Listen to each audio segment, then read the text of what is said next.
आपके साथ डिस्कस करने जा रहा हूँ एक और सवाल के बारे में। आया हुआ है 2023 CBSE board exam current electricity से। ठीक है, चैप्टर 3 पर चर्चा करेंगे, करंट इलेक्ट्रिसिटी, और वहां पर भी जिसका टॉपिक होगा किरचॉफ्स के लॉ। तो सबसे पहले मैं एक काम करता हूँ, सर्किट को ड्रॉ कर देता हूँ, सर्किट को एनालाइज करेंगे, यूज करेंगे किरचॉफ्स लॉ को और सीखेंगे कि क्या क्या आंसर आ सकते हैं। ठीक है, चलो देखते हैं। सबसे पहले सर्किट जो गिवन है मैं ड्रॉ कर देता हूँ। देखो जरा कैसा सर्किट गिवन है। यहां पर आपके पास एक दे रखा है सेल, और सेल का काम आप बच्चों को पता है, सेल क्या करता है, मेंटेन करता है potential difference across two terminals, जिसके पास एक बड़ा टर्मिनल यानी पॉजिटिव, एक छोटा टर्मिनल यानी negative. This is for high potential and this is for low potential. ठीक, फिर आगे की सर्किट में ये गिवन है कि ये जो है सेल ये आगे की तरफ कनेक्ट है कुछ इस तरीके से। सर्किट में ड्रॉ कर रहा हूं। यहां पर इस सेगमेंट में, इस ब्रांच में एक रेजिस्टेंस गिवन है। ठीक, इस ब्रांच को और आगे बढ़ाते हैं। यहां पर एक रेजिस्टेंस और भी है, और यहां पर एक रेजिस्टेंस और भी है। ठीक, ये जो सेल है, सेल के नीचे एक और रेजिस्टेंस लगा हुआ है, और अब ये सारे के सारे एक दूसरे से कनेक्टेड हैं। देखिए जरा, मैं सभी को कनेक्ट कर रहा हूं। ये कनेक्ट हो गया कुछ ऐसे, और ये कनेक्ट हो गया है कुछ ऐसे। सारे पॉइंट्स जो गिवन है, मैं सारे पॉइंट्स के बारे में भी लिख देता हूं। This point is A, this point is B, this point is C. C के बाद नीचे यहां पर एक पॉइंट गिवन है, दैट इज पॉइंट डी। यहां पर एक पॉइंट गिवन है, दैट इज ई। यहां पर एक पॉइंट है जिसका नाम मैं रख दे रहा हूं, दैट इज एफ। ये पॉइंट है जिसका नाम है जी, और ये पॉइंट है जिसका नाम है एच। यहां पर भी एक पॉइंट गिवन है, दैट इज आई, एंड यहां पर भी एक पॉइंट है, दैट इज जी। ठीक है, तो मैंने सर्किट अरेंजमेंट पहले फटाफट बना दिया है। ये पॉइंट है ए, बी, सी, डी, ई, एफ, जी, एच, आई और जे। ठीक है, रेजिस्टेंस की जो वैल्यूज गिवन है वो भी मैं बता देता हूँ। This is the value of resistance R1। ये R1 रेजिस्टेंस है, और जो कि है 1 ओम का। कितने ओम का है बच्चों? 1 ओम का। ये रेजिस्टेंस है R2 जिसका वैल्यू दिया है 5 ओम। ये रेजिस्टेंस है R3 जिसका रेजिस्टेंस दिया है 5 ओम। इस रेजिस्टेंस को मैं R4 बोल देता हूं, and that value is given as 10 ohm. ठीक है, ये जो आपके पास सेल दिया गया है, इसका पोटेंशियल दिया है, दैट इज, या फिर ऐसा बोले कि ईएमएफ दे रखा है, ये दे रखा है 6 वोल्ट। ठीक, ये मैंने सर्किट ड्रॉ कर दिया है एज इट इज जो आपको क्वेश्चन पेपर में गिवन था। ठीक, क्वेश्चन में कितने पार्ट है? 3 पार्ट हैं, तो 3 पार्ट में है बराबर बराबर। मैं सबसे पहले बता देता हूं क्या क्या फाइंड करना है। पॉइंट ए यानी पॉइंट 1 कर देते हैं क्वेश्चन के पार्ट 1 में। क्वेश्चन के पार्ट 1 में आपसे ये कहा जा रहा है कि आप ऐसे पॉइंट्स के बारे में बताइए जहां का पोटेंशियल बराबर बराबर हो। जैसे यहां पर जितने भी पॉइंट्स दे रखे हैं ना, इनमें आपको ऐसे ऐसे पॉइंट्स के बारे में बताना है जहां पर पोटेंशियल क्या हो, बराबर बराबर। ठीक, एक चीज। दूसरी बात आपको ये कही जा रही है कि आप करंट के बारे में बताइए कहां पर, इस ब्रांच में, ब्रांच बीजी में, इस ब्रांच बीजी में कितनी करंट जा रही है उसके बारे में आपको बताना है। ठीक, एट द एंड आपको एक और चीज बताना है कि ये जो रेजिस्टेंस R3 है ना, इसमें कितना पोटेंशियल है। ये जो रेजिस्टेंस R3 है इसमें कितना पोटेंशियल है ये भी आपको बताना है। ठीक, तो आपके पास क्वेश्चन में कितने पार्ट है? 3। फटाफट एनालिसिस करते हैं। और मैंने यहाँ पर चर्चा शुरू करने से पहले ही आपको बोला कि आपको 2 बातों का ध्यान रखना है। एक, आप किरचॉफ्स लॉ को यूज करेंगे।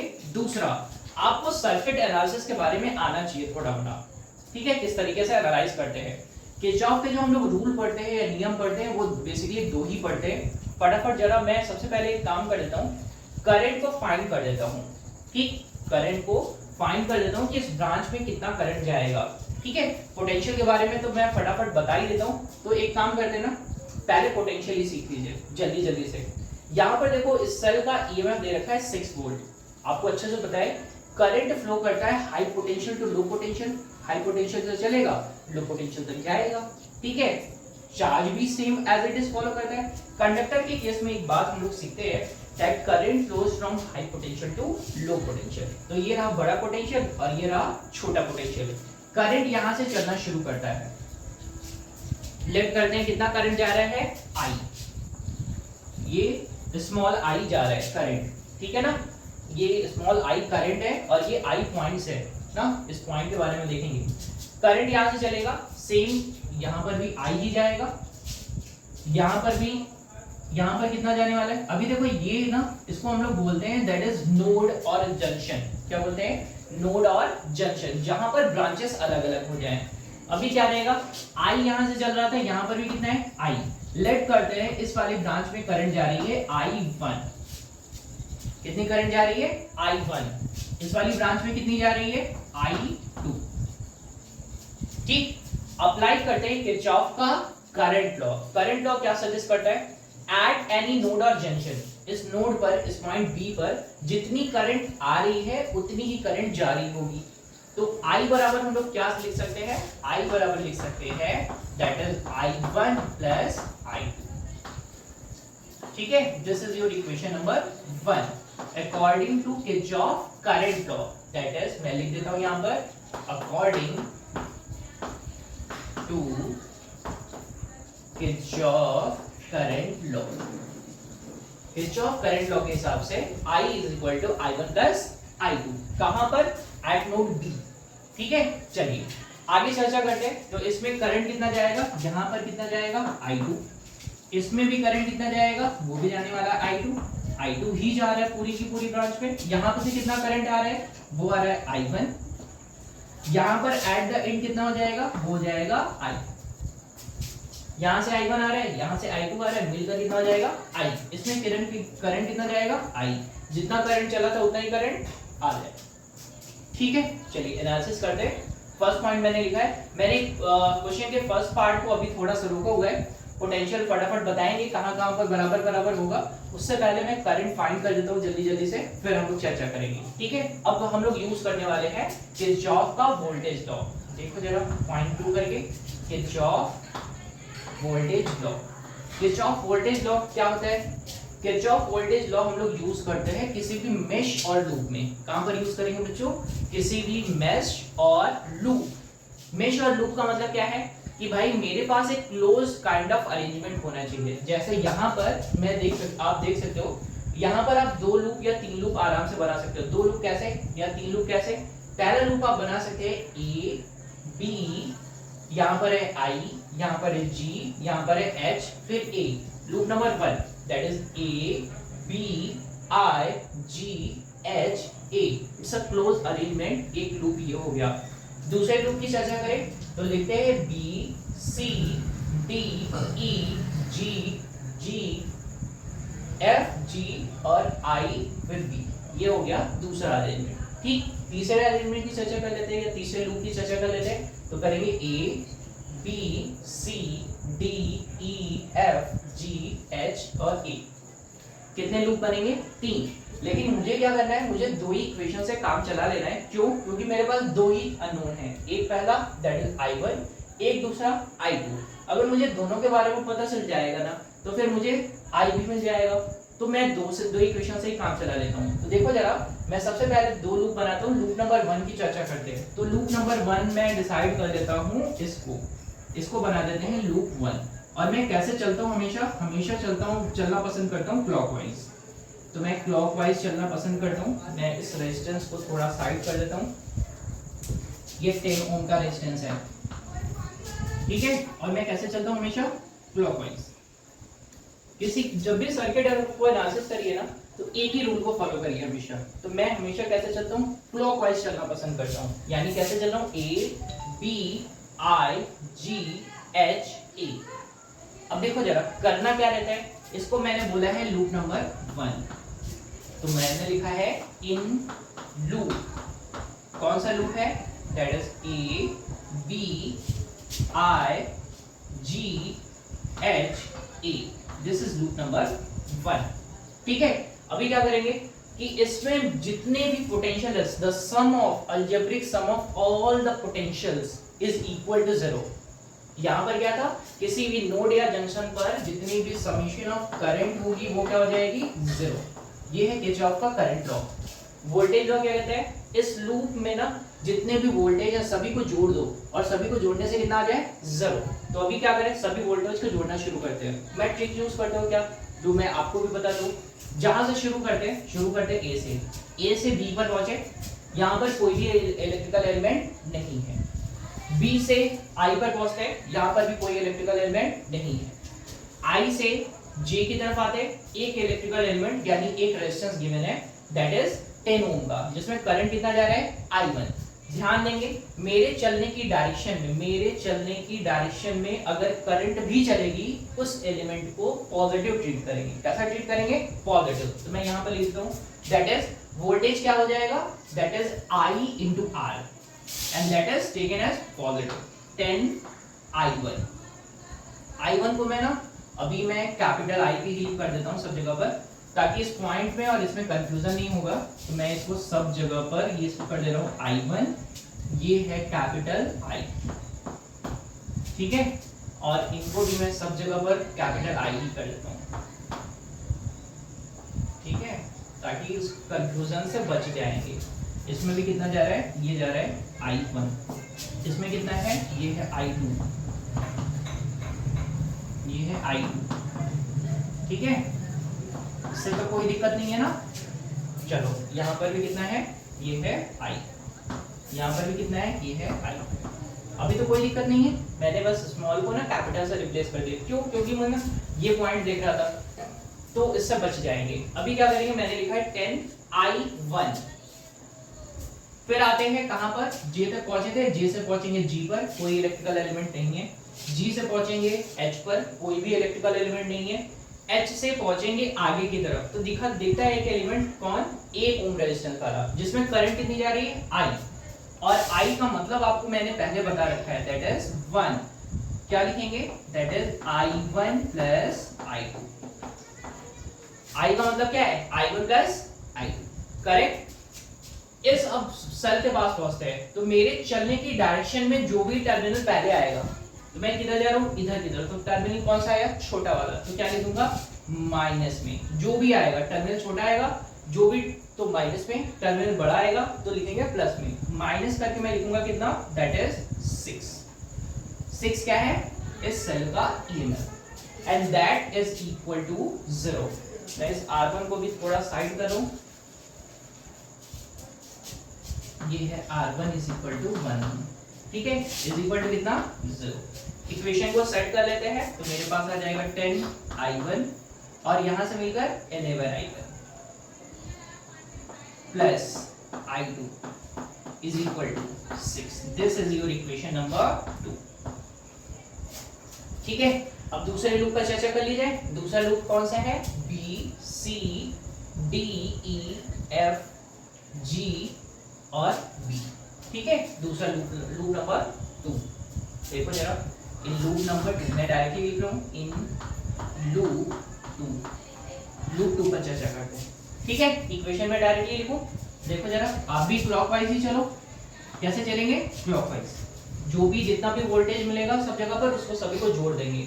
तो अभी देखो क्या करेंगे, ये है लूप नंबर 2 ना। अभी मैं ना इसका इक्वेशन जो रहेगा, मैं इसका इक्वेशन यहाँ पर लिखूंगा बच्चों। तो लूप 2 मैं यहाँ पे लिख रहा हूँ, इन लूप 2,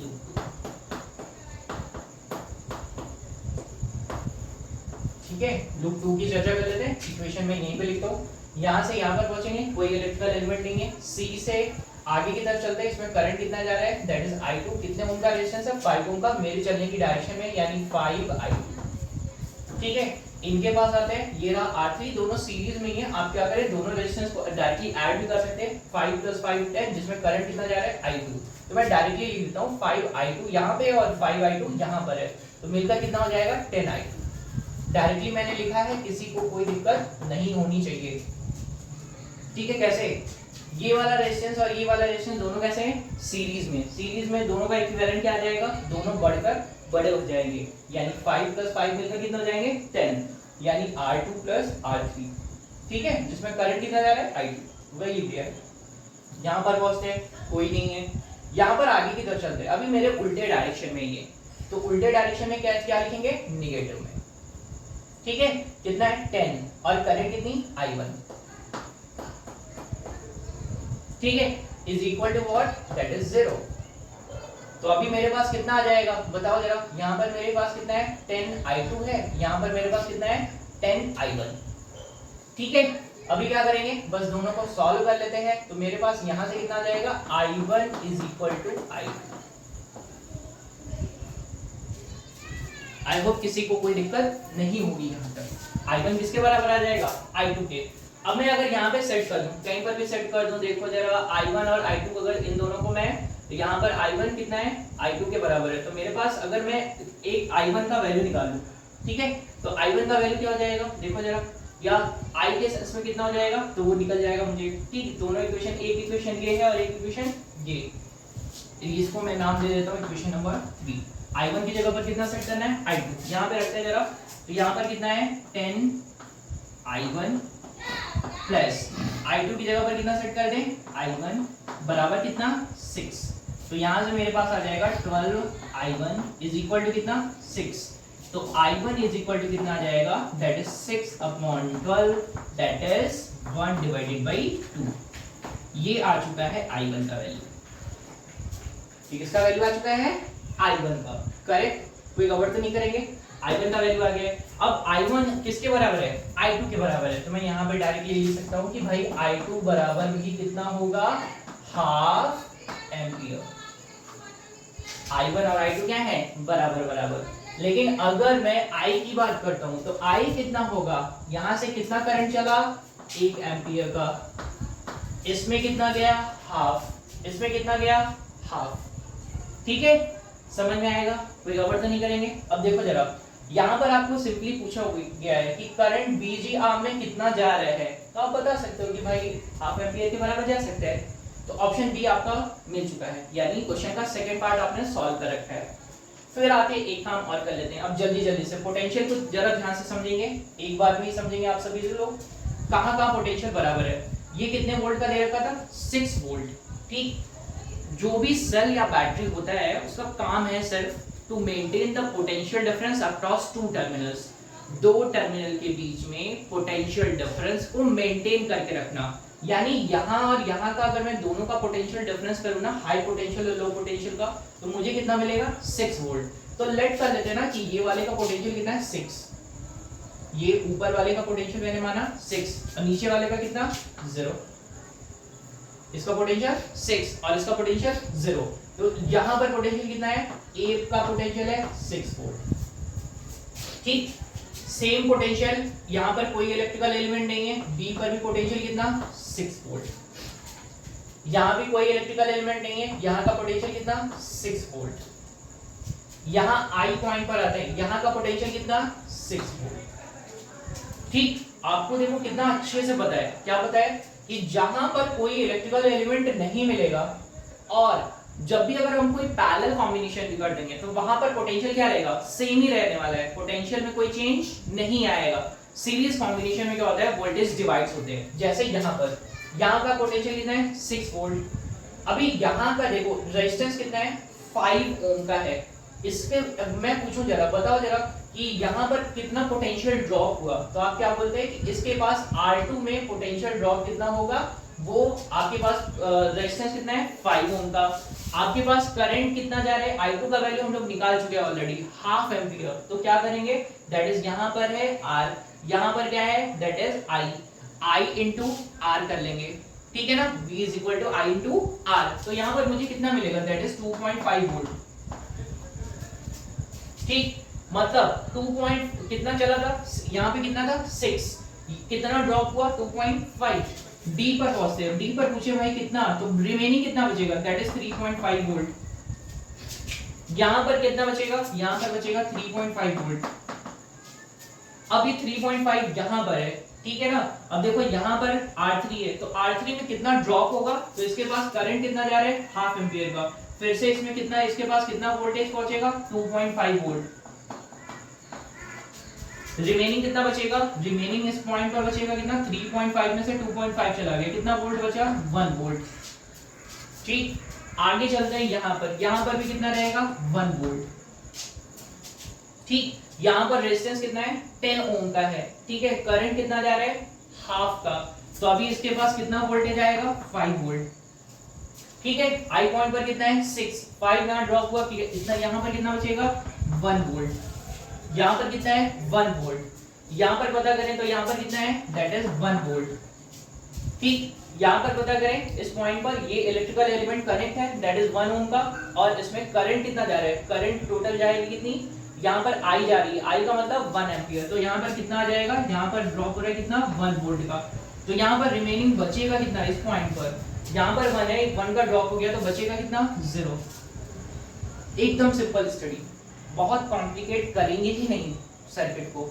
ठीक है, मैंने एकदम आसान तरीके से समझाने का कोशिश किया है। अगर फिर भी आपको नहीं समझ में आएगा ना कि इतना क्लमजी हो गया, क्लमजी नहीं करेंगे, एकदम आराम से समझेंगे कि भाई देखो इसका काम है पोटेंशियल डिफरेंस को मेंटेन करना। मैंने ये बोला कि ये अगर 6 वोल्ट का होगा तो ये कितना का होगा, 0 का, मैंने वही काम सेम करना शुरू किया। यहाँ पर कितना है, 6 वोल्ट, यहाँ पर भी कितना चलेगा, 6 वोल्ट, कोई इलेक्ट्रिकल एलिमेंट है ही नहीं। फिर यहाँ से 2 ब्रांचेस तो कटेंगी, लेकिन पैरेलल में वोल्टेज डिवाइड नहीं होता है, तो 6 वोल्ट यहाँ होगा तो 6 वोल्ट यहाँ भी होगा। फिर इलेक्ट्रिकल एलिमेंट आएगा तो पोटेंशियल ड्रॉप होगा, कितने का होगा, 2.5 इनपुट इस इलेक्ट्रिकल एलिमेंट में ऐसा बोले कंज्यूम कर लिया, तो रिमेनिंग कितना बचेगा, 3.5 का। अब 3 पॉइंट यहाँ पर है तो कोई इलेक्ट्रिकल एलिमेंट नहीं है, तो यहाँ पर भी कितना होगा, 3.5।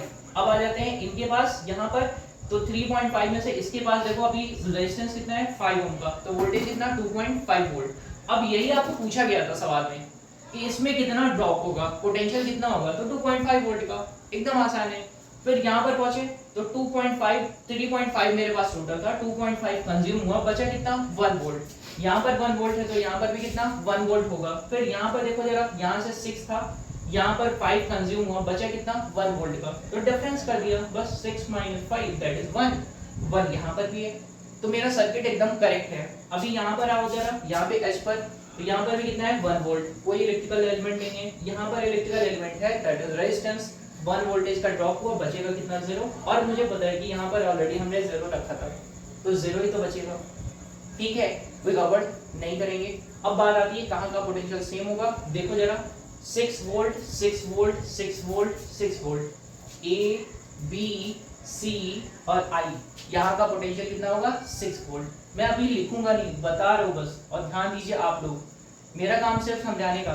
फिर अभी क्या करेंगे, आते हैं डी और ई पर, यहाँ पर कोई पोटेंशियल कितना, 3.5 का।